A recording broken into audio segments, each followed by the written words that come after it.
En 1847, deux sœurs jumelles de Géorgie ont disparu la même nuit que leurs domestiques. Leurs corps n'ont jamais été retrouvés. Mais les documents qu'elles ont laissés derrière elles racontent une histoire que certains ont tout fait pour effacer. Si cette histoire vous intrigue déjà, abonnez-vous à cette chaîne et dites-nous dans les commentaires de quelle ville vous nous écoutez en ce moment. Nous aimons savoir où se trouvent ceux qui, comme nous, sont fascinés par les secrets les plus sombres de l'histoire. L'histoire commence dans les terres basses de Géorgie, à une époque où le coton régnait en maître absolu sur l'économie du sud profond des États-Unis. Nous sommes au milieu du 19e siècle, dans une région où les plantations s'étendaient à perte de vue, où la richesse se mesurait en acres cultivés et en vies humaines possédées. C'était un monde régi par des codes stricts, des hiérarchies immuables et des lois qui gravaient dans le marbre la séparation entre les races. Dans le comté de Burke, non loin d'Augusta mais suffisamment isolé pour que les regards indiscrets ne s'y attardent pas, se dressait une propriété que l'on connaissait sous le nom de Riverside Hall. Ce n'était pas la plus grande plantation de la région, mais elle possédait une réputation particulière. On y cultivait du coton, certes, mais aussi du tabac et quelques cultures vivrières. La maison principale, une imposante bâtisse de style géorgien, avec ses colonnes blanches et ses larges vérandas, dominait un paysage de champs ondulants qui descendait en pente douce vers la rivière Savannah. La famille qui régnait sur ces terres portait le nom de Caldwell.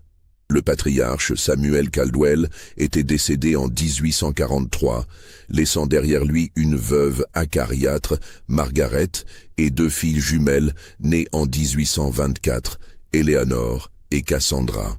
À la mort de leur père, les jumelles avaient 19 ans, un âge où les jeunes femmes de leur condition sociale auraient déjà dû être mariées depuis plusieurs années.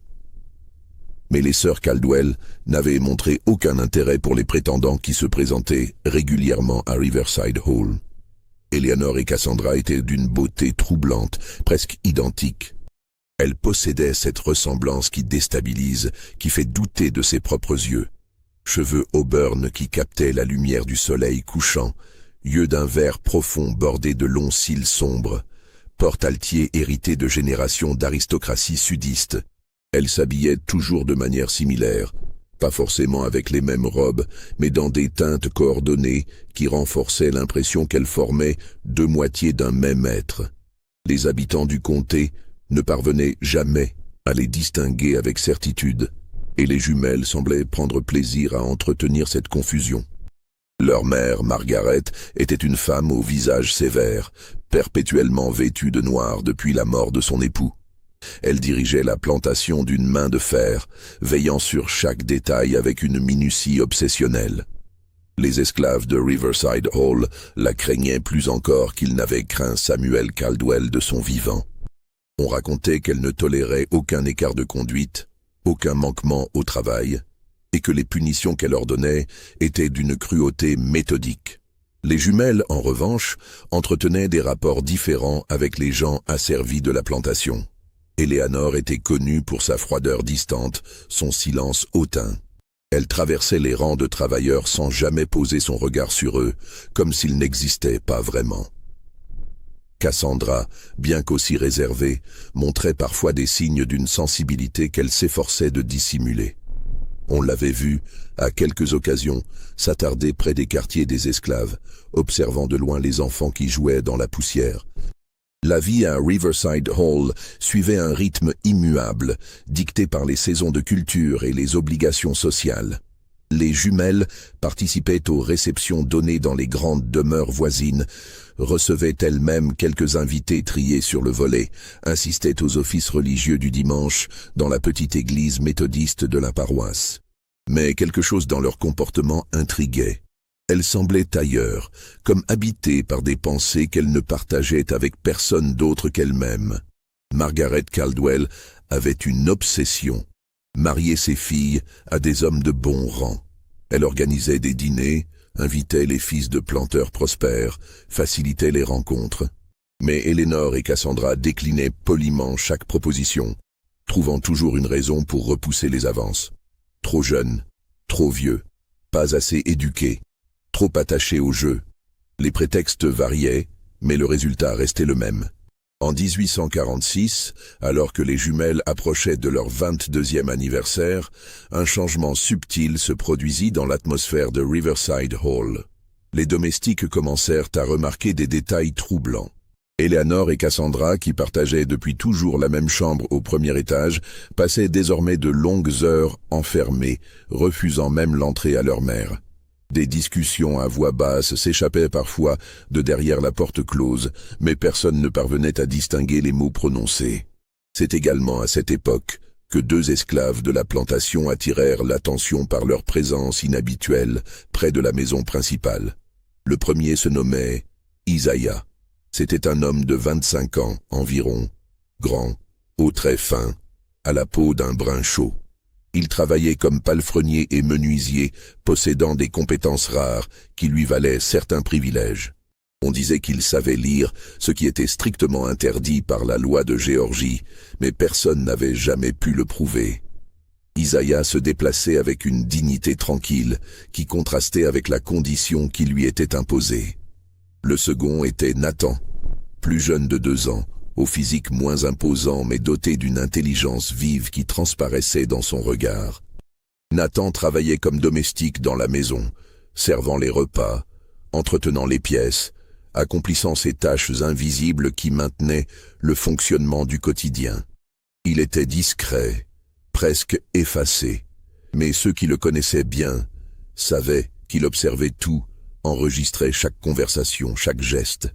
Les domestiques de la maison commencèrent à murmurer que les jumelles demandaient trop souvent les services d'Isaiah et de Nathan. Eleanor convoquait Isaiah sous prétexte de faire réparer des meubles dans sa chambre, des réparations qui semblaient ne jamais se terminer. Cassandra requérait la présence de Nathan pour des tâches qui auraient pu être accomplies par n'importe quel autre serviteur. Ces faveurs apparentes créaient des tensions parmi les autres esclaves, qui voyaient dans ces traitements de faveur une injustice supplémentaire. Margaret Caldwell remarqua elle aussi ces arrangements inhabituels. Un soir de novembre 1846, elle convoqua ses filles dans le salon. La scène qui suivit ne fut entendue que par une servante qui nettoyait dans le couloir adjacent. La voix de Margaret résonna, dure et inflexible. « Vous vous comportez d'une manière qui pourrait détruire notre réputation.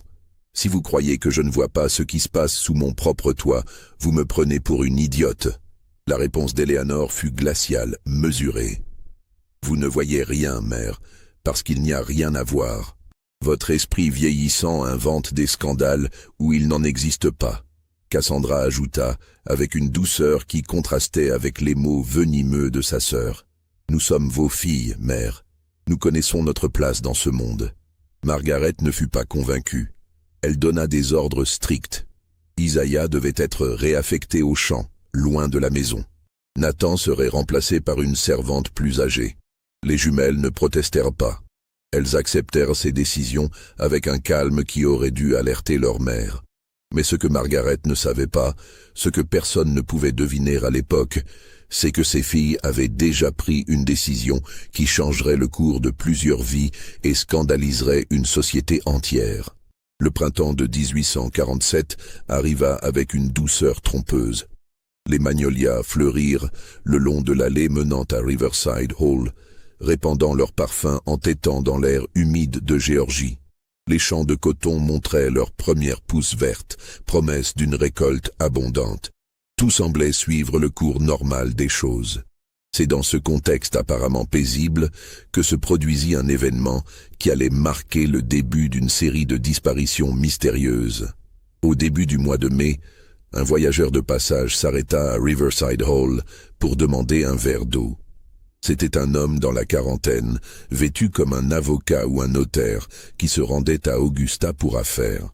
Il fut reçu brièvement sur la véranda par Eleanor, qui lui offrit non seulement de l'eau, mais aussi un peu de nourriture pour la route. Cet homme, dont le nom était Thomas Brennan, repartit après une vingtaine de minutes. Mais ce qu'il vit pendant ce court séjour le troubla suffisamment pour qu'il en parle à plusieurs personnes une fois arrivé à Augusta. Dans un bar du centre-ville, après quelques verres de whisky, il raconta à qui voulait l'entendre qu'il avait aperçu quelque chose de très inhabituel à Riverside Hall. J'étais sur la véranda, en train de boire l'eau que cette jeune dame m'avait apportée, quand j'ai vu par une fenêtre ouverte du premier étage. Il y avait les deux jumelles Caldwell, je les ai reconnues même de loin, et elles étaient en train de parler avec deux nègres. Mais ce n'était pas une conversation normale entre maîtres et esclaves, vous comprenez. Elle leur tenait les mains, comme si... enfin, vous voyez ce que je veux dire. Cette histoire circula rapidement, amplifiée à chaque répétition. Certains l'écartèrent comme les élucubrations d'un ivrogne. D'autres y virent la confirmation de rumeurs qui couraient déjà en sourdine. Quelques-uns se demandèrent si Thomas Brennan n'avait pas simplement mal interprété une scène innocente. Mais l'homme n'eut jamais l'occasion de clarifier ou de revenir sur ses déclarations. 3 jours après avoir raconté cette histoire, Thomas Brennan fut retrouvé mort dans sa chambre d'hôtel à Augusta. Le médecin conclut à une crise cardiaque, ce qui n'était pas rare pour un homme de son âge et de sa corpulence. On l'enterra dans le cimetière local et l'affaire fut rapidement oubliée par la plupart des gens. Mais pas par tous. Le shérif du comté de Burke, un homme méthodique nommé William Thatcher, nota dans son registre personnel la coïncidence troublante entre les déclarations de Brennan et sa mort subite. Thatcher connaissait les Caldwell depuis des années. Il avait chassé avec Samuel Caldwell, avait dîné plusieurs fois à Riverside Hall. C'était un homme qui croyait à l'ordre établi, aux hiérarchies naturelles de la société, mais aussi à la loi et à la justice. Et quelque chose dans cette histoire le dérangeait. Il se rendit à Riverside Hall 1 semaine après la mort de Brennan, sous prétexte d'une visite de courtoisie. Margaret le reçut dans le salon, les jumelles présentes mais silencieuses. La conversation resta superficielle, tournant autour de la santé de chacun, de l'état des récoltes, des nouvelles de la région. Mais Thatcher observait. Il remarqua la tension presque imperceptible dans les épaules d'Eleanor lorsqu'il mentionna incidemment le décès de Thomas Brennan. Il vit le regard que Cassandra lança à sa sœur, un regard chargé d'une signification qu'il ne parvint pas à déchiffrer. Avant de partir, le shérif demanda s'il pouvait voir les écuries, prétextant son intérêt pour un nouveau cheval que les Caldwell auraient récemment acquis. Margaret l'accompagna elle-même, ce qui était inhabituel pour une dame de son rang. Dans les écuries, Thatcher ne vit aucun signe d'Isaiah. Lorsqu'il s'enquit du palefrenier avec désinvolture, Margaret répondit sèchement qu'il avait été vendu à un planteur de Caroline du Sud le mois précédent. Il était devenu paresseux et insolent, expliqua-t-elle. Je ne tolère pas ce genre de comportement. Thatcher n'insista pas, mais il nota mentalement cette information. De retour à son bureau, il consulta les registres de vente d'esclaves du comté.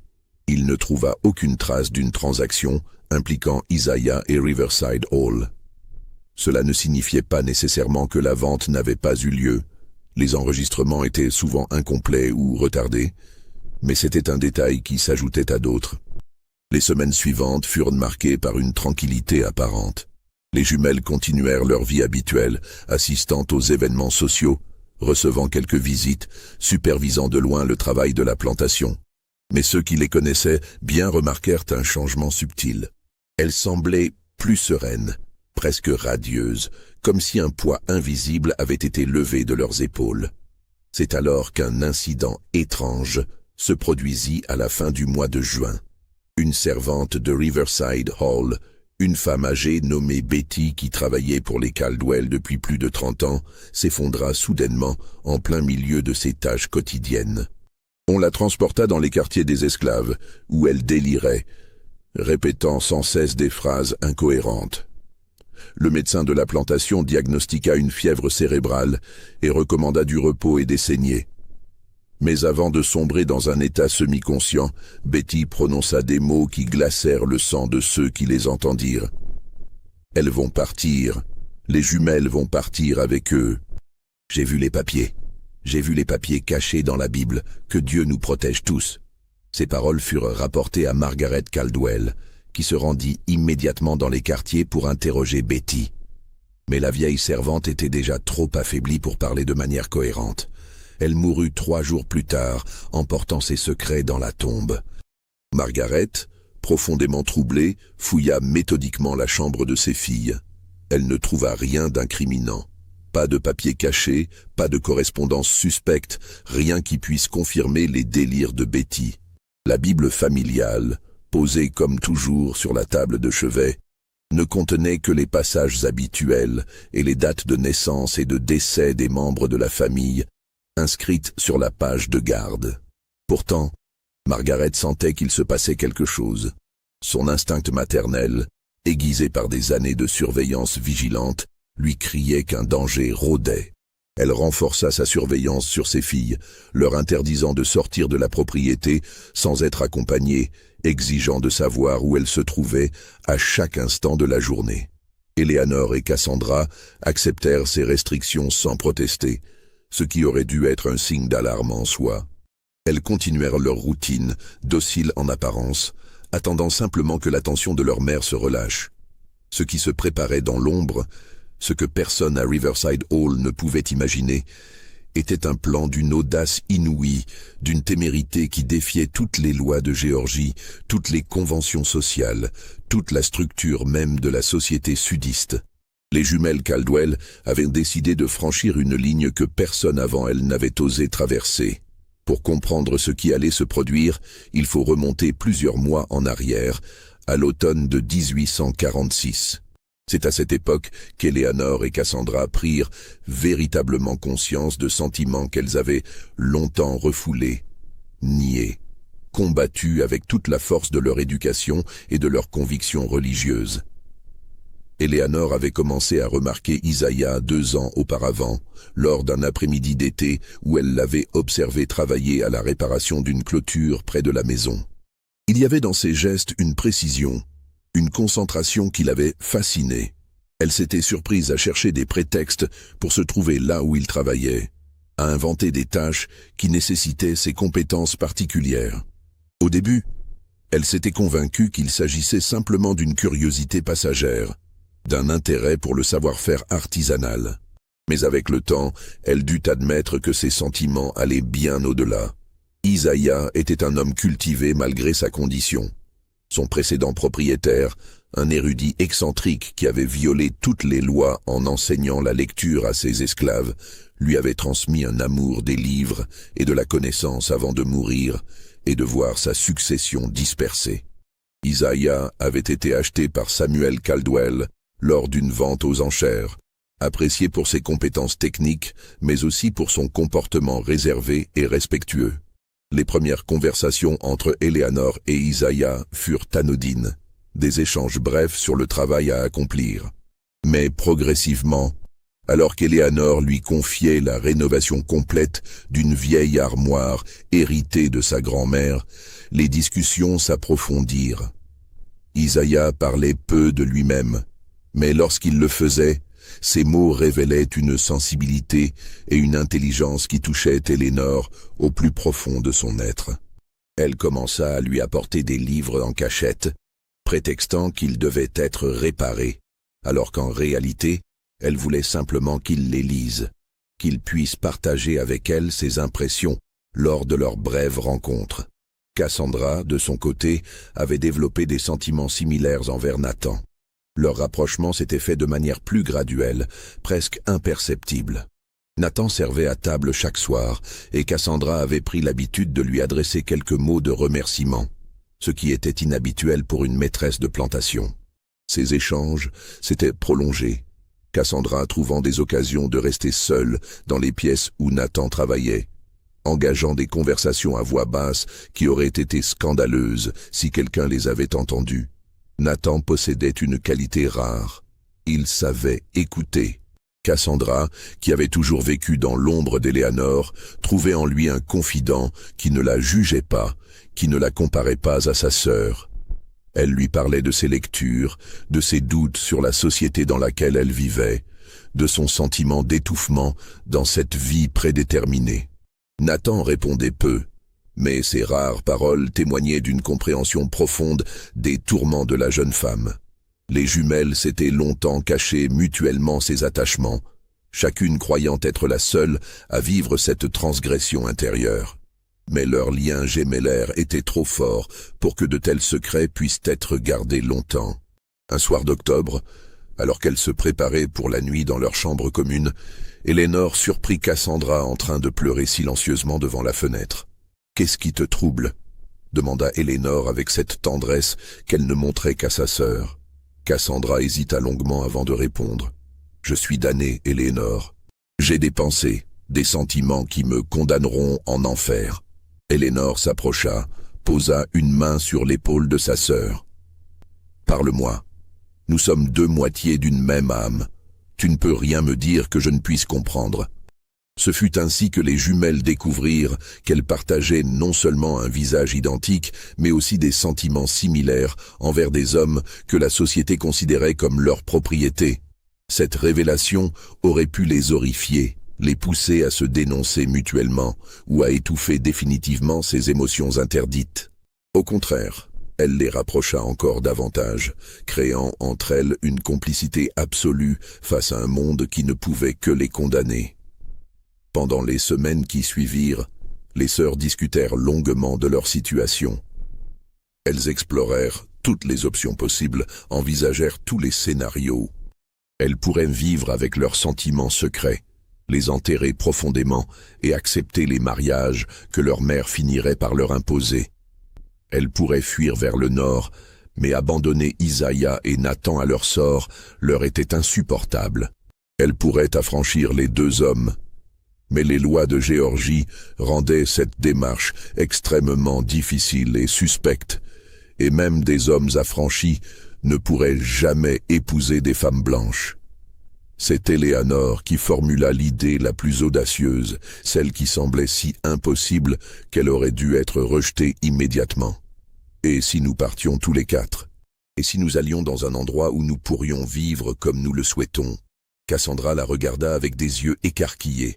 Tu parles de fuir, de quitter notre foyer, notre famille, notre nom. Je parle de choisir notre propre vie, répondit Eleanor. Notre mère ne nous laissera jamais être heureuse ici. La société ne nous le permettra jamais. Mais il existe des endroits, loin d'ici, où les gens ne connaîtront pas notre histoire, où nous pourrons recommencer. L'idée était folle, dangereuse, presque suicidaire. Mais une fois plantée, elle grandit dans l'esprit des deux sœurs comme une graine dans un sol fertile. Elles commencèrent à se renseigner discrètement sur les territoires du Nord, sur les villes où des communautés mixtes existaient dans une relative tolérance. Elles lurent des récits de voyage, consultèrent des cartes, apprirent que dans certaines régions frontalières du Canada, la législation était différente, plus souple. Le plus difficile fut d'en parler à Isaiah et Nathan. Les deux hommes risquaient la mort s'ils étaient découverts en train de converser de manière inappropriée avec leur maîtresse. Mais Eleanor et Cassandra savaient qu'elles ne pouvaient pas prendre une telle décision sans leur consentement. Ce fut lors d'une nuit de novembre, profitant d'une absence exceptionnelle de Margaret, qui rendait visite à une cousine malade dans une plantation voisine, que les 4 personnes se réunirent pour la première fois dans la bibliothèque de Riverside Hall. Cette rencontre, si elle avait été découverte, aurait conduit Isaiah et Nathan à une mort certaine, probablement par pendaison, et les jumelles à un scandale qui aurait détruit leur famille. Eleanor prit la parole en premier, exposant leur plan avec une clarté qui surprit même Cassandra. « Nous voulons partir vers le nord, éventuellement jusqu'au Canada. Nous voulons que vous veniez avec nous, non pas comme nos serviteurs, mais comme nos égaux, comme nos époux, si vous acceptez. » Le silence qui suivit fut pesant, chargé du poids immense de ce qui venait d'être proposé. Isaiah finit par parler, sa voix basse, mais ferme. « Vous comprenez ce que vous demandez? Vous comprenez les risques? Si nous sommes capturés pendant la fuite, je serai pendu ou fouetté à mort. Nathan aussi. Vous serez déshonoré, rejeté par votre famille. Votre mère pourrait vous faire enfermer dans un asile. » « Nous comprenons, » répondit Cassandra, « mais nous comprenons aussi que vivre sans vous serait une forme de mort. Nous mourrons lentement ici, dans cette cage dorée, en épousant des hommes que nous ne pourrons jamais aimer, en donnant naissance à des enfants que nous élèverons dans le mensonge. Nathan, qui n'avait encore rien dit, prit la parole. « Et si nous refusions? Si nous vous disions que cette idée est trop dangereuse, trop folle ?» Éléanore le regarda droit dans les yeux. « Alors nous respecterions votre décision. Nous ne vous forcerions jamais. Nous ne vous mettrions jamais en danger contre votre volonté. Nous trouverions un moyen de vous affranchir, de vous donner une chance de liberté, même si cela signifie que nous ne pourrions pas être avec vous. » Cette déclaration toucha profondément les deux hommes. Ils virent dans les yeux des jumelles une sincérité qui ne pouvait être feinte. Isaïa et Nathan demandèrent du temps pour réfléchir, et les jumelles le leur accordèrent. Pendant une semaine, chacun médita sur cette proposition insensée. Finalement, lors d'une nouvelle rencontre nocturne, Isaïa et Nathan acceptèrent. Non par désespoir, non par opportunisme, mais parce qu'ils ressentaient, eux aussi, des sentiments véritables envers Éléanore et Cassandra, des sentiments qu'ils avaient enfouis encore plus profondément que les jumelles, sachant qu'ils signifiaient une condamnation à mort certaine s'ils étaient découverts. À partir de ce moment, les 4 conspirateurs commencèrent à planifier méticuleusement leur évasion. Il leur fallut des mois pour tout préparer. Éléanore, qui gérait une partie des finances de la plantation depuis la mort de son père, commença à détourner discrètement de petites sommes d'argent. Pas assez pour être remarquées immédiatement, mais suffisamment pour constituer un pécule qui leur permettrait de survivre pendant leur fuite. Cassandra se chargea de rassembler des vêtements pratiques, des provisions non périssables, des médicaments de base. Elle cousit elle-même des sacoches dissimulées sous ses robes, où elle cachait progressivement ses provisions.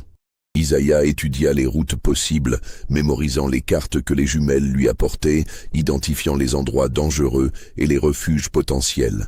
Nathan, grâce à ses connexions avec d'autres esclaves, obtint des informations sur le réseau clandestin qui aidait les fugitifs, ces chemins de fer souterrains dont on parlait à voix basse. Mais ils savaient tous que la partie la plus difficile serait de quitter Riverside Hall sans être immédiatement poursuivi. Margaret surveillait ses filles de près depuis les délires de Betty. Les contremaîtres surveillaient tous les déplacements des esclaves. Il leur fallait créer une diversion, un événement qui occuperait tout le monde suffisamment longtemps pour leur donner une avance. C'est Éléanore qui eut l'idée la plus audacieuse. Nous allons faire croire à notre propre mort, pas immédiatement, mais après notre départ. Si Mère pense que nous sommes mortes, elle ne nous cherchera pas, ou du moins, elle ne nous cherchera pas de la bonne manière. Cette idée nécessitait une mise en scène élaborée, des faux indices, une histoire crédible. Les 4 complices travaillèrent à affiner chaque détail, répétant mentalement chaque étape de leur plan, anticipant chaque problème potentiel. Au début du mois de mai 1847, tout était prêt. Il ne restait plus qu'à attendre le moment propice, une fenêtre d'opportunité qui leur permettrait de s'échapper. Cette opportunité allait se présenter plus tôt qu'ils ne le pensaient, et d'une manière qu'aucun d'eux n'avait prévue. Cette histoire vous glace-t-elle le sang? Si vous voulez savoir comment ces 4 âmes ont orchestré leur fuite impossible, laissez un like et dites-nous dans les commentaires ce que vous pensez de leur décision. Auriez-vous eu ce courage? Le déclencheur fut un événement que personne n'aurait pu prévoir. À la mi-mai 1847, un cousin éloigné de Margaret Caldwell, un homme nommé Reginald Fairfax, arriva de Virginie avec l'intention de passer plusieurs semaines à Riverside Hall. Reginald était un homme dans la cinquantaine, veuf depuis peu, fortuné et à la recherche d'une nouvelle épouse.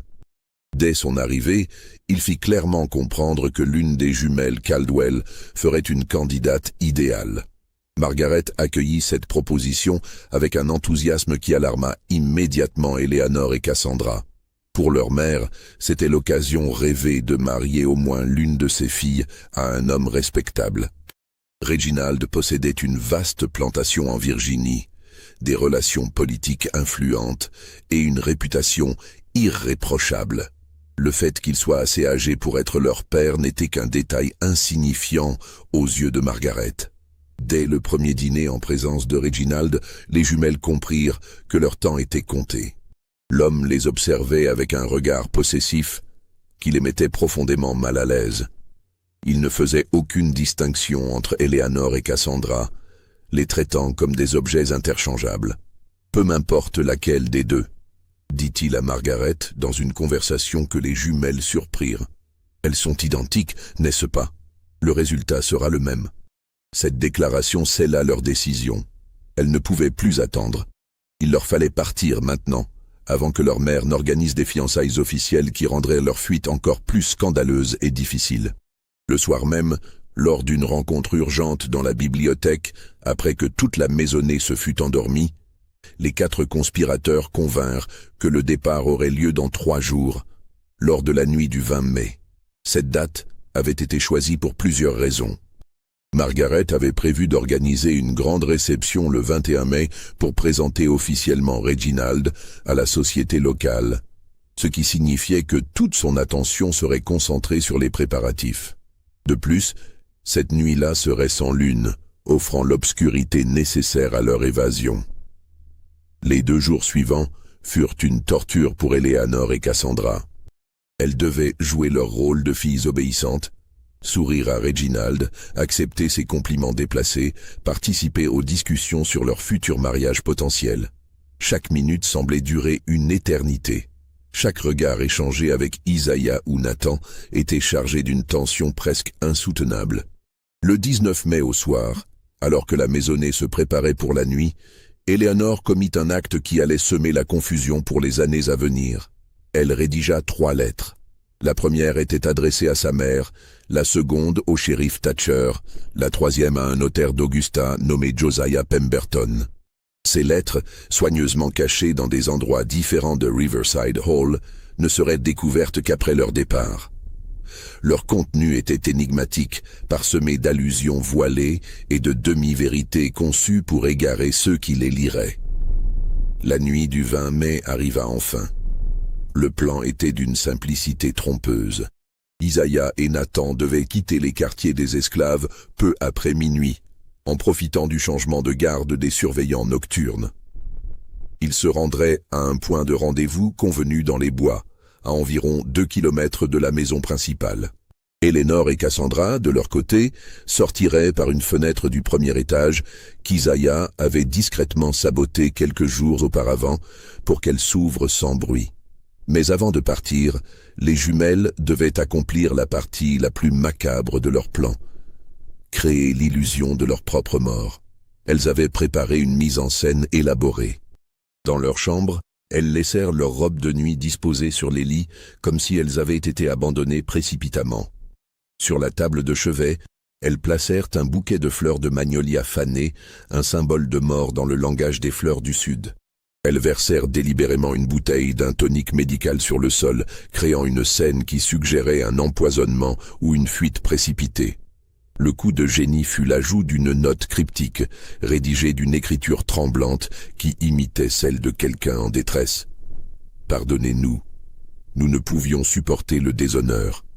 La rivière nous accueillera avec plus de miséricorde que ce monde. » Cette note, volontairement ambiguë, était conçue pour orienter les recherches vers la rivière Savannah, dans la direction opposée à celle qu'ils comptaient prendre. À minuit 20, Eleanor et Cassandra, vêtues de robes sombres et pratiques qu'elles avaient cachées depuis des semaines, se glissèrent par la fenêtre. Elles descendirent en utilisant une corde qu'Isaiah avait confectionnée et attachée solidement à un poteau du balcon.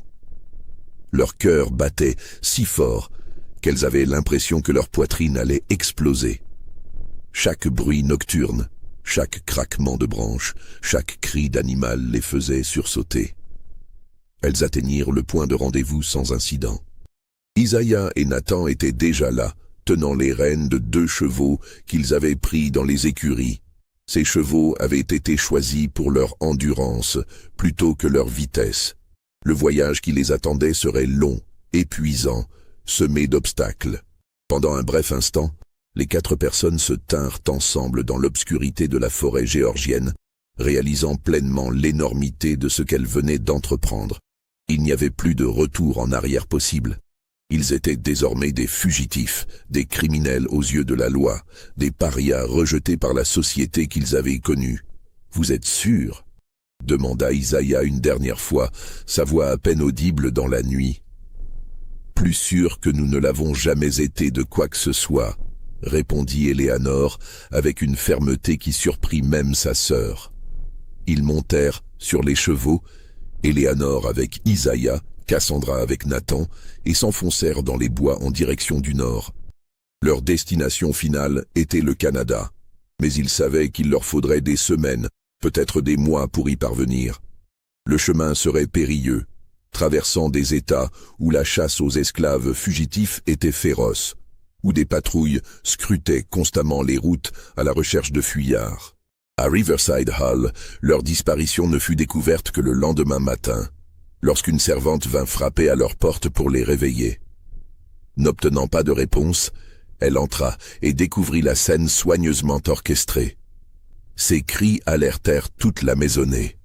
Margaret Caldwell se précipita dans la chambre de ses filles et comprit immédiatement, en voyant la note et l'état de la pièce, que quelque chose de terrible s'était produit. Sa première réaction fut de se diriger vers la rivière, convaincue que ses filles avaient mis fin à leur jour pour échapper au mariage avec Reginald. Elle ordonna que tous les esclaves disponibles soient mobilisés pour fouiller les berges de la Savannah. Pendant ce temps, le contremaître découvrit que 2 esclaves manquaient à l'appel, Isaiah et Nathan. Cette coïncidence troublante commença à semer le doute dans l'esprit de certains. Et si les jumelles n'étaient pas mortes? Et si elles avaient fui avec ces 2 hommes? Le shérif Thatcher fut appelé dans la matinée. En examinant la scène, son esprit méthodique commença à détecter des incohérences. La fenêtre ouverte, la corde encore attachée au balcon, l'absence de tout signe de lutte ou de violence réelle. Il écouta le témoignage de Margaret sur la visite de Reginald et la perspective du mariage forcé. Des pièces du puzzle commencèrent à s'assembler dans son esprit. « Madame Caldwell, » dit-il avec précaution, « je pense que nous devrions envisager la possibilité que vos filles soient encore en vie. » Margaret le regarda avec des yeux écarquillés. « Que voulez-vous dire? Vous avez vu la note. Elles ont parlé de la rivière du déshonneur. »« Précisément, » répondit Thatcher. « Cette note est trop théâtrale. Si quelqu'un voulait vraiment se suicider, écrirait-il de cette manière? Et pourquoi 2 esclaves disparaîtraient-ils la même nuit? » La vérité commença à se frayer un chemin dans la conscience horrifiée de Margaret. Sa fille, ses propres filles, auraient-elles pu? Non, c'était impensable, inimaginable, contraire à toutes les lois de Dieu et des hommes. Mais en fouillant plus attentivement la chambre, on découvrit d'autres indices, des vêtements manquants, une boîte à bijoux partiellement vidée, des provisions qui avaient mystérieusement disparu du garde-manger au cours des dernières semaines. Tout pointait vers une fuite planifiée. La nouvelle se répandit comme un feu de prairie à travers le comté de Burke, puis dans toute la Géorgie. Les jumelles Caldwell avaient fui avec 2 de leurs esclaves. Le scandale était monumental, sans précédent. Les réactions allaient de l'incrédulité totale à la rage la plus violente. Margaret, effondrée, découvrit finalement les 3 lettres qu'Éléanor avait cachées. Celle qui lui était adressée disait simplement « Mère, nous vous aimons, mais nous ne pouvons vivre la vie que vous avez choisie pour nous. Ne nous cherchez pas. Nous sommes déjà mortes pour vous. Pleurez-nous comme si nous l'étions vraiment, car c'est la seule miséricorde que nous pouvons vous accorder. » La lettre au shérif était plus troublante encore. « Monsieur Thatcher, lorsque vous lirez ces mots, nous serons loin. Nous avons commis ce que beaucoup appelleront un crime. Mais nous vous demandons, est-ce un crime d'aimer? Est-ce un crime de refuser d'être vendu comme du bétail? Les lois des hommes ne sont pas toujours les lois de Dieu. Nous prions pour que l'histoire nous juge avec plus de clémence que notre époque. » La lettre au notaire Pemberton contenait des instructions détaillées concernant la gestion d'une partie de l'héritage des jumelles. Éléanor avait rédigé un document, légalement douteux mais techniquement valide, qui transférait une portion de leurs biens personnels à un compte sous un nom fictif. Ce document ne serait découvert que bien plus tard, révélant l'ampleur de la planification qui avait précédé la fuite. Des groupes de chasseurs d'esclaves furent immédiatement formés. Des affiches furent imprimées et distribuées dans tous les États du Sud, offrant une récompense substantielle pour la capture d'Isaiah et Nathan et le retour sain et sauf des jumelles Caldwell. Ces affiches décrivaient les 4 fugitifs avec des détails précis, incluant leurs vêtements probables, leurs caractéristiques physiques, leurs compétences et leurs talents. Mais Eleanor, Isaiah, Nathan et Cassandra avaient anticipé cette chasse. Leur plan incluait plusieurs stratégies pour brouiller les pistes. Ils voyageaient principalement de nuit, se cachant pendant le jour dans des granges abandonnées, des grottes, des forêts denses. Les jumelles avaient coupé leurs longs cheveux auburn, les teignant avec des préparations à base de noix et d'herbes pour les rendre plus sombres. Elles portaient des vêtements masculins qu'Isaiah avait volés lors de leur première halte. La transformation était remarquable. Les 2 jeunes femmes qui avaient été les joyaux de la société géorgienne ressemblaient maintenant à de jeunes garçons de ferme, sales, épuisés, mais déterminés. Isaiah et Nathan, pour leur part, se faisaient passer pour des domestiques libres, travaillant pour 2 jeunes propriétaires terriens. Ils avaient même préparé de faux papiers d'affranchissement, des documents que Nathan avait copiés méticuleusement, d'après des originaux qu'il avait pu observer. Le voyage fut un cauchemar d'incertitude et de danger constant. Ils traversèrent la Caroline du Sud, puis la Caroline du Nord, évitant les grandes villes, les routes principales, tout endroit où ils pourraient être reconnus. Ils vécurent de petits larcins, de la charité occasionnelle de gens qui ne posaient pas de questions, du travail journalier quand ils le pouvaient. À plusieurs reprises, ils échappèrent de justesse à la capture. Près de la frontière de Virginie, un chasseur d'esclaves les observa avec suspicion dans une auberge où ils s'étaient arrêtés pour acheter du pain. Cassandra eut la présence d'esprit de simuler une crise d'épilepsie, détournant l'attention suffisamment longtemps pour qu'ils puissent s'échapper par une porte de derrière. Dans le Tennessee, ils tombèrent sur un groupe d'abolitionnistes qui faisaient partie du réseau clandestin aidant les esclaves fugitifs. Ces personnes, risquant leur propre liberté et leur vie, leur fournirent de la nourriture, des vêtements chauds et des informations précieuses sur les routes les plus sûres vers le nord. L'un d'eux, un Quaker nommé Ézéchiel, leur offrit même de les cacher dans sa ferme pendant 1 semaine pour qu'ils puissent se reposer.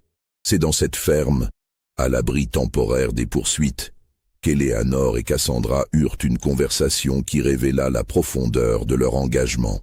Assises dans la grange où Ézéchiel les avait installées, elles parlèrent à voix basse de ce qu'elles avaient abandonné et de ce qu'elles espéraient trouver. « Parfois je me demande si nous sommes folles, » dit Cassandra. « Nous avions tout, une maison magnifique, des robes somptueuses, une position sociale enviée.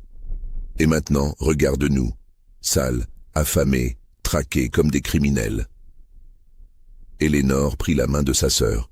« Nous avions tout sauf la liberté, tout sauf le droit de choisir notre propre vie. Préférerais-tu être retourné à Riverside Hall, marié à Reginald ou à un homme similaire, condamné à une existence de mensonge? » « Non, » répondit Cassandra avec fermeté, « jamais. Même si nous mourions demain, je ne regretterais rien. Ces semaines avec Nathan, ces moments volés de vraies conversations, de vraies connexions, valent plus que toutes les années que j'ai passées dans ma cage dorée. » Isaiah et Nathan, qui écoutaient depuis l'autre bout de la grange, furent profondément émus par cette déclaration. Ils avaient risqué leur vie pour cette fuite, sachant que s'ils étaient capturés, leur châtiment serait atroce. Mais entendre les jumelles exprimer si clairement la valeur qu'elles accordaient à leur relation les remplit d'une détermination renouvelée. Ézéchiel vint les voir le dernier jour de leur séjour dans sa ferme. « Vous êtes conscients, leur dit-il, que même si vous atteignez le Canada, votre vie ne sera pas facile. Les préjugés existent partout. Vous serez toujours regardé avec suspicion, toujours jugé. »« Nous le savons, » répondit Eleanor, « mais au moins, nous serons ensemble. Au moins, nous vivrons selon nos propres choix. » Le Quaker hocha la tête avec respect. Vous avez plus de courage que la plupart des gens que j'ai rencontrés. Que Dieu vous protège. » Ils repartirent au bout d'une semaine, traversant le Kentucky puis l'Ohio. À chaque étape, le danger persistait. Les chasseurs d'esclaves étaient actifs même dans les États libres, cherchant à capturer les fugitifs pour les ramener dans le sud et réclamer les récompenses. Les affiches les concernant étaient affichées dans toutes les villes importantes. Mais à mesure qu'ils progressaient vers le nord, quelque chose commençait à changer en eux. L'épuisement physique était toujours là, la peur constante d'être découvert aussi. Mais un nouveau sentiment émergeait, l'espoir. Pour la première fois de leur vie, Isaiah et Nathan osaient imaginer un avenir où ils ne seraient plus la propriété de quelqu'un d'autre. Pour Eleanor et Cassandra, chaque kilomètre parcouru représentait une libération des chaînes invisibles qui les avaient retenus toute leur vie. En août 1847, 3 mois après leur départ de Riverside Hall, ils atteignirent enfin la frontière canadienne. Le passage lui-même fut anticlimactique, un simple franchissement d'une rivière dans l'obscurité. Mais lorsqu'ils posèrent le pied sur le sol canadien, les 4 fugitifs s'effondrèrent dans les bras les uns des autres, pleurant de soulagement et d'épuisement. Ils avaient réussi. Contre toute attente, contre toutes les lois de Géorgie, contre tous les obstacles qu'une société hostile avait dressés devant eux, ils avaient réussi. Mais leur histoire ne s'arrêtait pas là. Ce qui allait suivre serait tout aussi remarquable, tout aussi controversé et bien plus complexe que ce qu'ils avaient imaginé. Leur arrivée au Canada ne marqua pas la fin de leurs épreuves, mais plutôt le début d'une nouvelle série de défis. Ils s'installèrent initialement dans une petite communauté près du lac Erie, un endroit où d'autres esclaves fugitifs avaient trouvé refuge. Cette communauté, bien que tolérante et accueillante, n'était pas exempte de préjugés et de difficultés. Eleanor et Cassandra durent rapidement faire face à une réalité qu'elles n'avaient pas pleinement anticipée. Même dans un pays où l'esclavage était aboli, les mariages interraciaux restaient profondément controversés. Les autorités locales, bien que ne pouvant les forcer à retourner en Géorgie, regardaient leur situation avec une suspicion manifeste. Le premier obstacle surgit lorsqu'ils tentèrent d'officialiser leurs unions. Ils se rendirent chez un pasteur de la communauté, un homme d'origine écossaise nommé Reverend McAllister, réputé pour ses vues progressistes. Mais même lui hésita lorsqu'ils lui exposèrent leur situation. « Je comprends votre désir », leur dit-il avec embarras, « et je ne juge pas vos sentiments. Mais vous devez comprendre que ce que vous demandez causera un scandale même ici. Il y a des lois, certes non écrites, mais des conventions sociales qui... » « Nous avons fui un pays entier pour échapper à ces conventions, » l'interrompit Eleanor avec une passion contenue. « Nous ne demandons pas votre approbation morale, révérend. Nous demandons simplement que vous reconnaissiez devant Dieu ce qui existe déjà dans nos cœurs. » McAllister fut touché par ces paroles. Après une longue réflexion et des prières, il accepta de célébrer une cérémonie privée. Mais il les avertit. « Je ne pourrai pas enregistrer ces mariages officiellement. Les registres civils refuseront probablement de les reconnaître. Vous serez mariés devant Dieu, mais peut-être pas devant la loi. Alors nous serons mariés devant Dieu, » répondit Cassandra. « C'est suffisant. » La cérémonie eut lieu un matin brumeux de septembre 1847, dans une petite chapelle en bois, avec pour seul témoin quelques membres de la communauté fugitive. Ce fut un moment d'une beauté poignante. Eleanor et Isaiah, puis Cassandra et Nathan, échangèrent des vœux simples mais chargés de toute l'intensité de ce qu'ils avaient traversé ensemble. Isaiah, tenant les mains d'Eleanor, dit « Je te promets de protéger la liberté que tu as choisie, même au prix de ma vie. Je te promets de te considérer comme mon égal en toutes choses, de respecter ton esprit et ton courage. » Eleanor répondit, les larmes coulant sur ses joues, « Je te promets de ne jamais oublier ce que tu as sacrifié pour que nous soyons ici. Je te promets de construire avec toi une vie où nos enfants ne connaîtront jamais les chaînes que tu as portées. » Cassandra et Nathan échangèrent des vœux similaires, chacun reconnaissant le poids de leur histoire commune et leur espoir pour l'avenir. Mais pendant que ces 4 personnes commençaient leur nouvelle vie au Canada, en Géorgie, l'affaire des jumelles Caldwell continuait de faire des vagues. Margaret Caldwell, rongée par la honte et la rage, refusa d'accepter la réalité de la situation. Elle engagea des détectives privés, des chasseurs d'esclaves expérimentés, leur donnant pour mission de retrouver ses filles et de ramener Isaiah et Nathan pour les châtier. Le plus tenace de ces chasseurs était un homme nommé Silas Crowe, un individu à la réputation sinistre qui s'était enrichi en traquant les esclaves fugitifs à travers tout le pays. Crowe était méthodique, patient, impitoyable. Il commença par reconstituer le parcours probable des fugitifs, interrogeant des dizaines de personnes, suivant chaque piste, aussi ténue soit-elle. En novembre 1847, 6 mois après la fuite, Crowe arriva au Canada. Il ne pouvait légalement arrêter Isaiah et Nathan sur le sol canadien, et encore moins forcer Eleanor et Cassandra à retourner en Géorgie. Mais il avait d'autres méthodes. Il commença à répandre des rumeurs dans les communautés frontalières, suggérant qu'Isaiah et Nathan avaient kidnappé les jumelles, qu'il les retenait contre leur volonté, qu'il les avait peut-être même assassinés. Ces rumeurs, bien que totalement fausses, trouvèrent un écho dans certains esprits prédisposés à croire le pire des hommes noirs. Des tensions commencèrent à apparaître même au sein de la communauté qui avait accueilli les 4 fugitifs. Certains résidents, craignant des représailles ou simplement influencés par leurs propres préjugés, commencèrent à éviter Eleanor, Cassandra, Isaiah et Nathan. La situation devint critique lorsqu'un groupe de jeunes hommes, encouragés par les insinuations de Crowe, tenta une nuit d'attaquer la modeste maison où vivaient les 2 couples. Ils furent repoussés grâce à l'intervention de voisins sympathisants et à la présence d'esprit d'Isaiah, qui avait prévu ce genre d'incident et gardait toujours une arme à portée de main. Mais cette attaque força Eleanor, Cassandra, Isaiah et Nathan à prendre une décision difficile. Ils ne pouvaient rester dans cette communauté devenue hostile. Il leur fallait s'enfoncer plus profondément au Canada, trouver un endroit encore plus isolé où personne ne les connaîtrait, où leur histoire ne les aurait pas précédés. Ils partirent donc une fois de plus, remontant vers le nord, vers les régions moins peuplées de l'Ontario.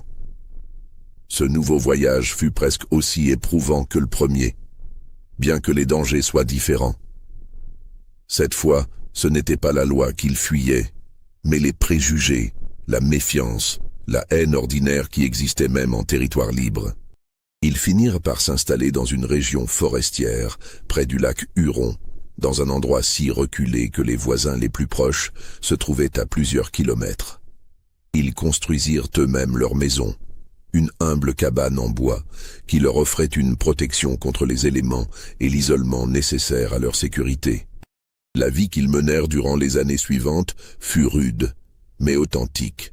Isaiah utilisait ses compétences de menuisier pour fabriquer des meubles qu'il vendait occasionnellement dans les villages environnants. Nathan cultivait un petit potager et chassait pour subvenir à leurs besoins. Eleanor et Cassandra, qui n'avaient jamais accompli de travail manuel de leur vie, apprirent à cuisiner, à coudre leurs propres vêtements, à effectuer toutes les tâches domestiques qu'elles avaient toujours considérées comme allant de soi. Ce fut pendant ces années d'isolement relatif que les véritables profondeurs de leur amour et de leur engagement furent testées. Les illusions romantiques de leur fuite initiale se heurtèrent à la réalité quotidienne de la pauvreté, du travail dur, de l'incertitude constante. Il y eut des moments de doute, des disputes, des nuits où chacun se demandait s'ils avaient fait le bon choix. Mais il y eut aussi des moments de pure joie, de connexion authentique qui n'auraient jamais été possibles dans leur vie précédente. Eleanor apprit à rire vraiment, sans la retenue imposée par les conventions sociales. Cassandra découvrit une force en elle-même qu'elle n'avait jamais soupçonnée. Isaiah et Nathan, pour la première fois de leur vie, purent se tenir debout sans courber d'osiers. Des hommes libres accomplissant un travail qu'ils avaient choisi. En 1849, 2 ans après leur fuite, Eleanor donna naissance à une fille qu'ils nommèrent Hope. 6 mois plus tard, Cassandra mit au monde un garçon baptisé Freedom. Ces enfants, nés de ces unions impossibles, représentaient l'aboutissement de tout ce pourquoi leurs parents avaient lutté. Mais même dans cet isolement, le passé continuait de les hanter. Des voyageurs occasionnels apportaient parfois des nouvelles du Sud.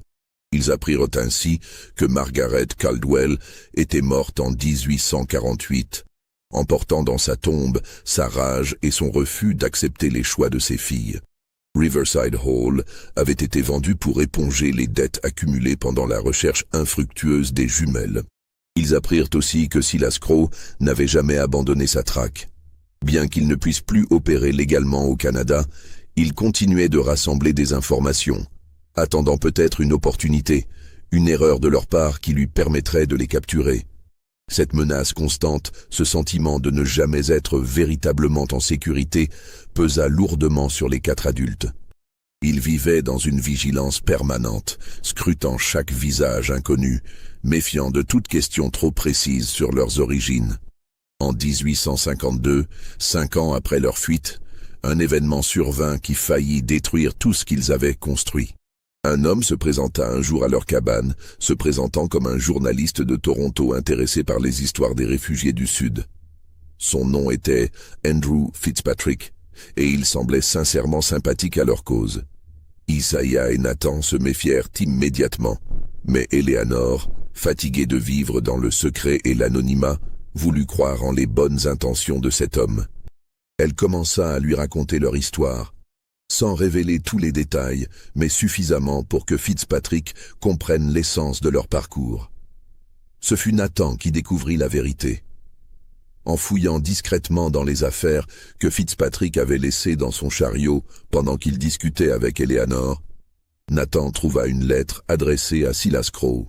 Fitzpatrick n'était pas un journaliste, mais un informateur payé pour localiser les fugitifs.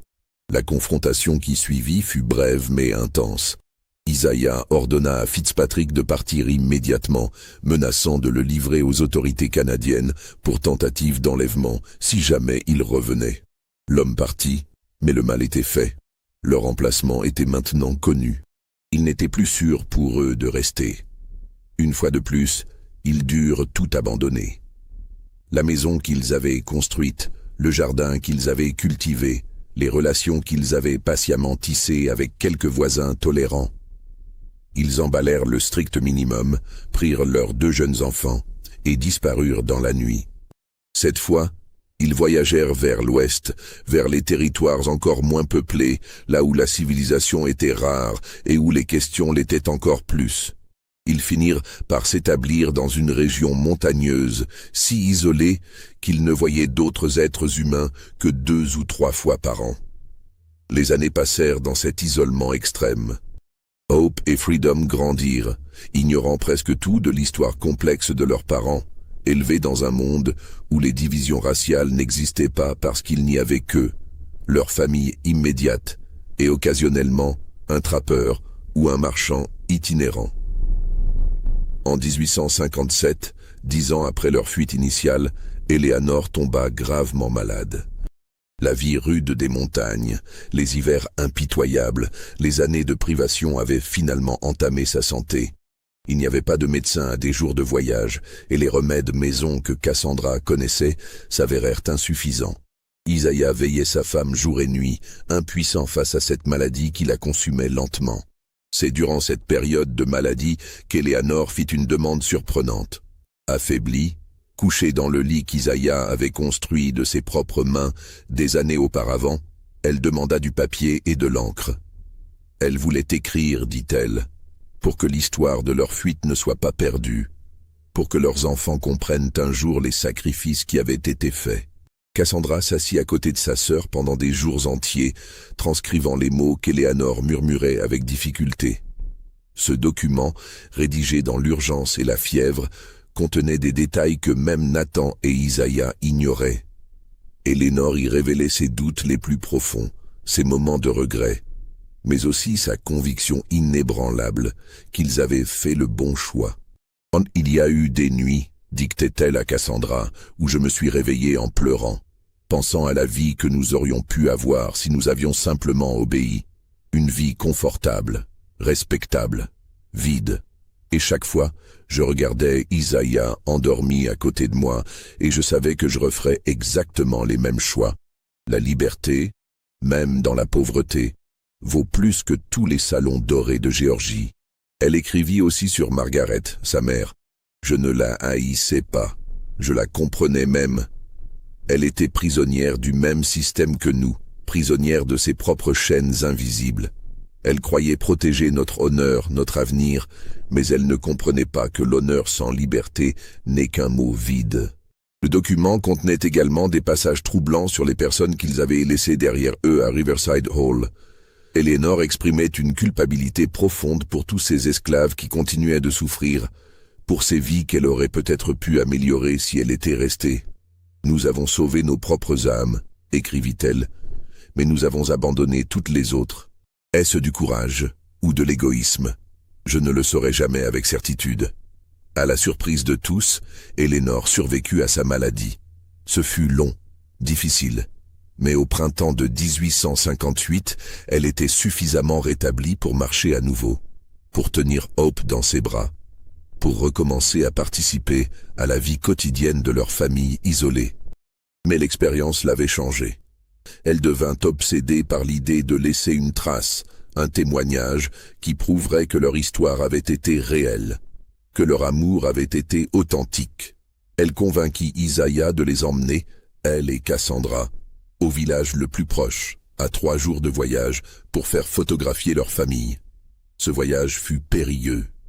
Ils savaient que se montrer en public, même après tant d'années, comportait des risques. Mais Eleanor insistait. « Si nous vivons toujours dans la peur, disait-elle, alors nous sommes encore prisonniers.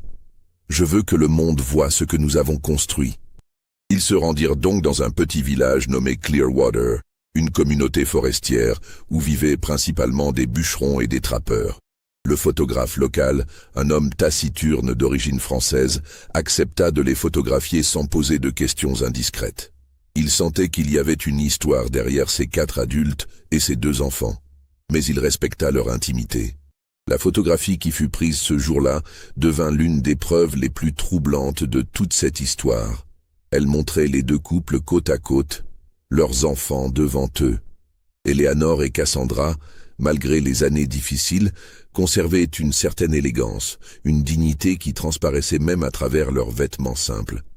Isaiah et Nathan se tenaient droits, leur visage grave mais serein. Hope et Freedom regardèrent l'appareil photo avec cette innocence propre aux enfants qui n'ont jamais connu la haine. Ce que cette photographie ne montrait pas, c'était la tension qui régnait durant la séance. Nathan avait repéré dans le village un homme qui leur lançait des regards insistants. Était-ce simplement de la curiosité ou quelque chose de plus menaçant? Ils ne restèrent pas assez longtemps pour le découvrir. Dès que le photographe leur remit leurs clichés, ils quittèrent Clearwater précipitamment. Leur intuition s'avéra juste. L'homme qui les avait observés était effectivement un informateur, bien que pas directement lié à Silas Crowe. Il travaillait pour un réseau de chasseurs de primes qui s'intéressait à toutes sortes de fugitifs. Lorsqu'il vit ces 2 couples mixtes avec leurs enfants métis, quelque chose dans son esprit se connecta avec des histoires qu'il avait entendues, des rumeurs sur des jumelles géorgiennes disparues une décennie auparavant. Il envoya un télégramme à ses contacts dans le sud. L'information finit par atteindre Silas Crowe, qui n'avait jamais abandonné sa traque. Crowe était maintenant un homme vieillissant, sa carrière de chasseur d'esclaves ayant périclité avec les tensions croissantes entre le Nord et le Sud, mais l'affaire Caldwell restait son obsession personnelle. Il se mit en route vers le Canada une dernière fois, en 1859, porteur d'un mandat d'arrêt obsolète et de rêves de vengeance. Mais Crowe était malade, affaibli par des années de vie brutale. Il n'atteignit jamais Clearwater. Il mourut en route, dans une auberge minable du Michigan, emportant avec lui la dernière menace sérieuse qui pesait sur les 4 fugitifs. Ils ne l'apprirent que des mois plus tard, par un voyageur de passage. La nouvelle de la mort de Crowe fut accueillie avec un mélange de soulagement et de mélancolie. Cet homme, qui les avait poursuivis pendant plus d'1 décennie, n'était plus. Mais sa disparition ne changeait pas fondamentalement leur situation. Ils resteraient toujours des fugitifs aux yeux de certains, toujours des parias qui avaient défié les lois les plus sacrées de leur société d'origine. En 1860, alors que les tensions politiques aux États-Unis atteignaient un point de rupture, que les États du Sud commençaient à parler ouvertement de sécession, Eleanor prit une décision audacieuse. Elle écrivit une lettre au New York Tribune, un journal abolitionniste dirigé par Horace Greeley, racontant leur histoire. Cette lettre, signée simplement « Une femme libre », fut publiée en juillet 1860. Elle racontait, sans nommer explicitement les personnes impliquées, ni révéler leur localisation exacte, l'histoire de deux sœurs qui avaient choisi l'amour plutôt que le privilège, la liberté plutôt que la conformité. La lettre fut une sensation reproduite dans plusieurs journaux du Nord, discutée dans les salons, citée par les prédicateurs abolitionnistes comme preuve que l'amour pouvait transcender les divisions artificielles de race. Mais elle provoqua aussi des réactions violentes dans le Sud. Des éditorialistes dénonçaient cette histoire comme une invention scandaleuse, une propagande abolitionniste destinée à corrompre les mœurs. D'autres affirmaient qu'il s'agissait des jumelles Caldwell, ces traîtresses à leur race qui méritaient d'être punies même après tant d'années. La publication de cette lettre fut un acte de libération pour Eleanor, mais aussi un acte de défi. Elle refusait désormais de vivre dans l'ombre, honteuse de ses choix. Si le monde voulait la juger, qu'il le fasse. Elle savait qui elle était, ce qu'elle avait accompli. Le déclenchement de la guerre civile en 1861 changea tout. Soudainement, les questions qui avaient semblé si scandaleuses 10 ans auparavant se trouvèrent au centre d'un conflit national. L'esclavage, les droits des États, la nature même de la liberté américaine étaient débattus sur les champs de bataille et dans les congrès. Isaiah et Nathan suivirent les nouvelles de la guerre avec une intensité douloureuse. Ils savaient que des hommes comme eux, des esclaves fugitifs, se battaient maintenant dans les rangs de l'armée de l'Union. Une partie d'eux voulait se joindre à cette lutte, contribuer à la destruction du système qui les avait asservis. Mais ils avaient maintenant des familles à protéger, des enfants qui dépendaient d'eux. Eleanor et Cassandra étaient déchirées entre leurs propres sentiments.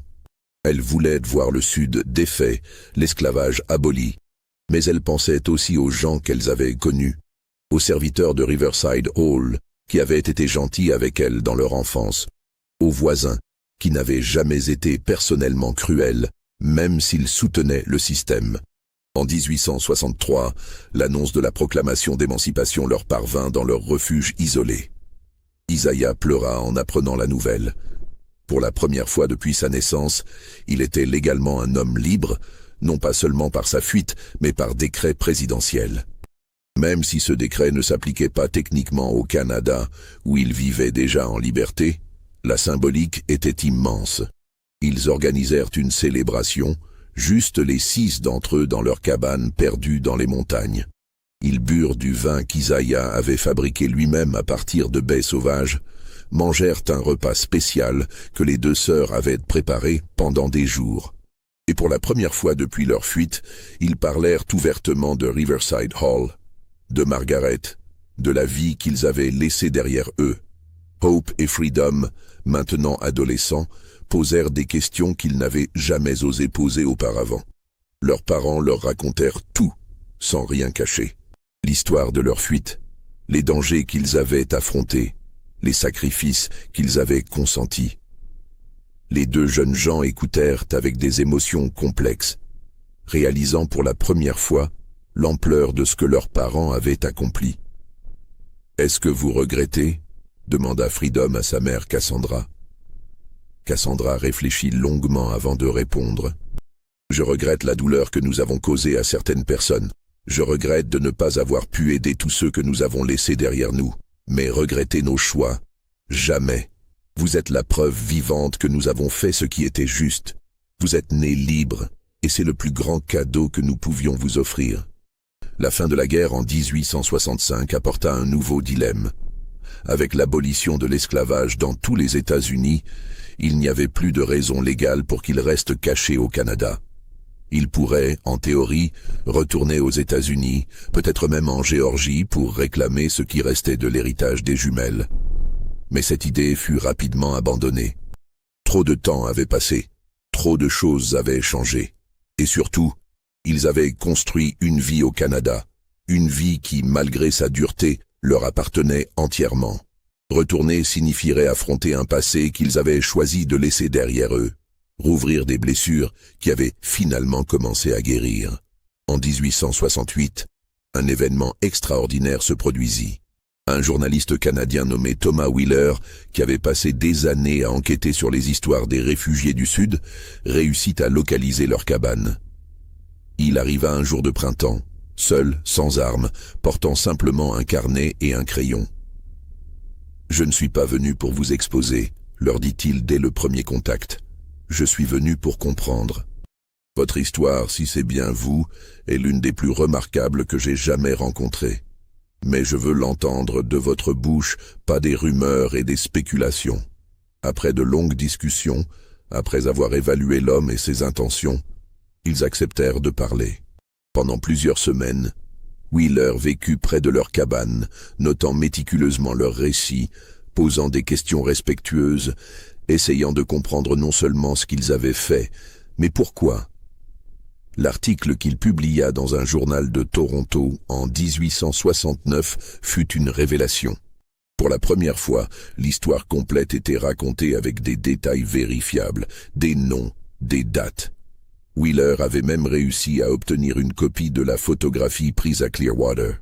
La réaction fut immédiate et polarisée. Dans les cercles progressistes du Nord, Eleanor, Cassandra, Isaiah et Nathan furent célébrés comme des pionniers, des héros qui avaient défié un système injuste. Des abolitionnistes éminents écrivirent des lettres de soutien. Des églises les invitèrent à venir témoigner de leur expérience. Mais dans le Sud en reconstruction, où les anciennes hiérarchies raciales étaient défendues avec une férocité renouvelée, l'article provoqua l'indignation. Des groupes comme le Ku Klux Klan, fraîchement formés, citèrent l'histoire des jumelles Caldwell comme exemple du type de mélange des races qu'ils étaient déterminés à empêcher. Même dans certains milieux du Nord, la réaction fut mitigée. Beaucoup de gens qui soutenaient l'abolition de l'esclavage n'étaient pas prêts à accepter l'idée de mariages interraciaux. Des lettres aux journaux débattaient de la moralité de leur choix, de l'impact sur la société, des conséquences pour les générations futures. Eleanor et Cassandra, maintenant dans la quarantaine, furent sollicités pour donner des conférences, pour écrire un livre, pour devenir des figures publiques du mouvement pour l'égalité raciale. Mais elles déclinèrent presque toutes ces invitations. Elles avaient déjà vécu trop longtemps sous le regard scrutateur du public. Elles préféraient leur vie tranquille, loin de l'attention, avec leur famille. Elles acceptèrent cependant une seule invitation, en 1870, pour parler à un petit groupe d'anciennes esclaves dans une église de Toronto. Ce fut la seule fois où elles s'exprimèrent publiquement sur leur expérience. Cassandra prit la parole devant cette assemblée de femmes qui avaient connu l'esclavage. « Je ne suis pas venue ici pour vous dire que ce que nous avons fait était héroïque, » dit-elle. « Nous n'étions pas héroïques, nous étions terrifiés, désespérés, égoïstes peut-être. Nous avons pensé à nous-mêmes d'abord, à notre propre bonheur, à notre propre liberté. Mais ce que j'ai appris durant ces 23 années, c'est que choisir sa propre vie, même quand le monde entier vous dit que vous ne le devriez pas, ce n'est pas de l'égoïsme, c'est de la survie, c'est de la dignité. » Eleanor ajouta, sa voix toujours claire malgré les années. « On nous a enseigné que certaines frontières ne devaient jamais être franchies, que certaines unions étaient contre nature, que l'ordre social devait être maintenu à tout prix. Mais l'ordre social, qui exigeait que des êtres humains possèdent d'autres êtres humains, était lui-même contre nature. En le défiant, nous n'avons pas détruit quelque chose de sacré. Nous avons affirmé quelque chose de plus fondamental, le droit de chaque personne à choisir qui aimer, comment vivre. » Les années suivantes s'écoulèrent avec une relative tranquillité. La controverse autour de leur histoire ne disparut jamais complètement, mais elle s'estompa progressivement, alors que de nouveaux scandales, de nouvelles histoires captivaient l'attention publique. Hope et Freedom grandirent, se marièrent, eurent leurs propres enfants. Ces petits-enfants, élevés dans un Canada de plus en plus tolérant, ne connurent jamais directement les horreurs de l'esclavage. Mais leurs grands-parents veillèrent à ce que l'histoire ne soit pas oubliée, à ce que chaque génération comprenne le prix de leur liberté. Isaiah mourut en 1882, à l'âge de 61 ans, entouré de sa famille. Ses derniers mots adressés à Eleanor furent simples: « Nous avons réussi. Contre tout, nous avons réussi. » Eleanor le suivit 2 ans plus tard, emporté par une pneumonie pendant un hiver particulièrement rigoureux. Nathan et Cassandra vécurent jusqu'à la fin du siècle. Cassandra mourut en 1898, Nathan quelques mois après elle. On raconte qu'il ne put supporter de vivre sans elle, que son cœur cessa simplement de battre par refus de continuer sans sa compagne de toute une vie. Mais l'histoire ne se termina pas avec leur mort. Les documents qu'Eleanor avait rédigés pendant sa maladie, les lettres qu'ils avaient écrites, la photographie prise à Clearwater, tout cela survécut. Ces artefacts furent conservés précieusement par leurs descendants, transmis de génération en génération comme des témoignages d'un courage extraordinaire. En 1923, une historienne nommée Dr. Martha Hendricks entreprit une recherche exhaustive sur l'histoire des jumelles Caldwell. Elle retourna en Géorgie, fouilla dans les archives du comté de Burke, retrouva des documents relatifs à Riverside Hall. Elle découvrit que la propriété avait été complètement détruite pendant la guerre, que presque tous les registres avaient été brûlés. Mais elle trouva aussi quelque chose d'étonnant. Une lettre cachée dans les archives d'une église locale, écrite par une ancienne esclave de Riverside Hall, nommée Sarah. Cette lettre, datée de 1866, racontait ce qui s'était passé à la plantation après la fuite des jumelles. Sarah écrivait « Madame Margaret est devenue folle de rage et de chagrin. Elle a fait fouetter plusieurs d'entre nous, accusant tout le monde d'avoir aidé ses filles. Mais nous ne savions rien. Miss Eleanor et Miss Cassandra avaient gardé leur secret. Je prie pour qu'elles aient trouvé le bonheur qu'elles cherchaient, même si je ne peux imaginer comment cela serait possible. Ce qu'elles ont fait était impossible. Mais peut-être que les choses impossibles sont les seules qui valent vraiment la peine d'être accomplies. » Cette lettre de Sarah ajoutait une dimension nouvelle à l'histoire, montrant l'impact que la fuite avait eu sur ceux qui étaient restés à Riverside Hall. Le docteur Hendricks découvrit également que plusieurs des esclaves de la plantation avaient été vendus après le départ des jumelles, dispersés dans tout le sud, leurs familles séparées dans la rage aveugle de Margaret Caldwell. Cette réalité troublante compliquait le récit héroïque. Oui, Eleanor, Cassandra, Isaiah et Nathan avaient gagné leur liberté. Mais d'autres avaient payé un prix pour cette liberté. C'était une vérité inconfortable que les descendants des 4 fugitifs durent affronter lorsque les recherches du docteur Hendricks furent publiées. En 1938, lors d'une réunion familiale organisée par les descendants, il y eut un débat passionné sur la moralité de ce que leurs ancêtres avaient fait. Certains soutenaient que la fuite était un acte de courage incontestable. D'autres questionnaient l'éthique de ne sauver que soi-même quand tant d'autres souffraient encore. Un arrière-petit-fils d'Isaiah, un professeur de philosophie nommé Marcus, offrit une perspective nuancée. Nous ne pouvons juger nos ancêtres selon les standards d'une époque où nous vivons en liberté grâce à leurs sacrifices. Ils ont fait ce qu'ils ont pu avec les choix qui s'offraient à eux. Ils n'ont pas aboli l'esclavage à eux seuls. Ils n'ont pas transformé la société, mais ils ont affirmé leur propre humanité dans un système qui la niait. Et c'est déjà énorme. Cette perspective devint le consensus parmi les descendants. Une compréhension que l'histoire de leurs ancêtres était complexe, imparfaite, mais fondamentalement digne d'être honorée et racontée. Au cours du XXe siècle, alors que les mouvements pour les droits civiques transformaient l'Amérique, l'histoire des jumelles Caldwell fut redécouverte par plusieurs générations. Elle fut citée dans des discours, analysée dans des thèses universitaires, transformée en une pièce de théâtre et même en un film documentaire. Mais chaque nouvelle interprétation ajoutait aussi des couches de mythologie à l'histoire réelle. Les détails furent embellis, les motivations simplifiées, les complexités morales souvent ignorées au profit d'un récit plus simple et plus satisfaisant.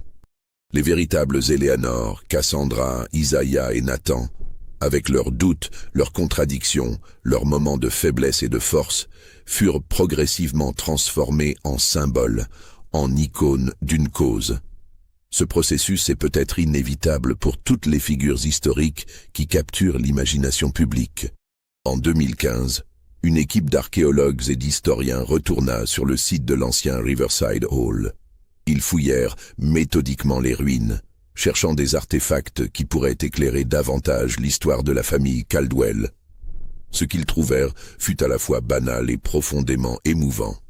Des fragments de porcelaine fine, des boutons de vêtements, des outils agricoles rouillés, les vestiges d'une vie quotidienne disparue depuis longtemps. Mais ils découvrirent aussi quelque chose d'extraordinaire. Enterré sous ce qui avait été autrefois les fondations de la maison principale, un coffret en métal scellé. À l'intérieur, protégé par du tissu huilé, se trouvaient plusieurs documents. Des lettres que Margaret Caldwell avait écrites mais jamais envoyées, adressées à ses filles disparues. Ces lettres révélaient une femme bien plus complexe que le tyran monolithique dépeint dans la plupart des récits. Margaret écrivait de sa douleur, de sa confusion, de son incapacité à comprendre pourquoi ses filles avaient choisi de la quitter. Mais elle écrivait aussi dans une lettre datée de quelques mois avant sa mort, quelque chose qui surprit tous ceux qui la lurent. « Éléanore, Cassandra, si jamais vous lisez ces mots, sachez que je ne vous ai jamais haï. J'étais en colère, oui, choqué, oui. Mais une mère ne cesse jamais d'aimer ses enfants, même quand elle ne peut comprendre leur choix. J'ai passé ma vie à essayer de vous protéger selon les règles du monde que je connaissais. Vous avez choisi de vivre selon des règles différentes. Je ne peux dire que vous aviez tort. Je ne peux dire que vous aviez raison. Je peux seulement dire que je vous aime, que je vous ai toujours aimé, et que j'espère que vous avez trouvé le bonheur que vous cherchiez. » Cette lettre, découverte plus d'un siècle et demi après avoir été écrite, ajoutait une ultime couche de complexité à une histoire déjà extraordinairement riche. Elle rappelait que même dans les conflits les plus absolus, même dans les ruptures les plus totales, l'amour humain persiste souvent de manières inattendues et cachées. Les descendants des 4 fugitifs organisèrent une cérémonie spéciale lorsque cette lettre fut découverte. Ils la lurent publiquement, honorant la mémoire de Margaret Caldwell aux côtés de celle de leurs ancêtres directs. C'était une reconnaissance que toutes les personnes impliquées dans cette histoire avaient été prisonnières, d'une manière ou d'une autre, d'un système plus grand qu'elles. Aujourd'hui, plus d'un siècle et demi après les événements de 1847, l'histoire des jumelles de Géorgie continue de fasciner et de provoquer des débats. Des historiens continuent de fouiller dans les archives, cherchant de nouveaux détails, de nouvelles perspectives. Des descendants des 4 protagonistes, maintenant dispersés à travers l'Amérique du Nord et au-delà, maintiennent vivante la mémoire de leurs ancêtres audacieux. La photographie prise à Clearwater en 1858 est maintenant exposée dans un musée canadien consacré à l'histoire des réfugiés du Sud. Des milliers de visiteurs la contemplent chaque année, voyant dans ses visages graves une histoire qui continue de résonner avec les luttes contemporaines pour l'égalité, pour le droit d'aimer qui on veut, pour la liberté de définir sa propre identité. La cabane, où ils ont vécu pendant tant d'années dans les montagnes canadiennes, a depuis longtemps disparu, dévorée par la forêt. Mais l'emplacement a été identifié et marqué par une plaque commémorative. Elle porte une inscription simple. Ici ont vécu Éléanore, Cassandra, Isaïa et Nathan. Ils ont choisi l'amour plutôt que la loi. Ils ont choisi la liberté plutôt que la conformité. Ils ont choisi de vivre. Leur histoire nous rappelle que les grandes transformations sociales commencent souvent par des actes individuels d'une audace extraordinaire. Que défier les conventions injustes a toujours exigé un courage immense et comporté des coups terribles.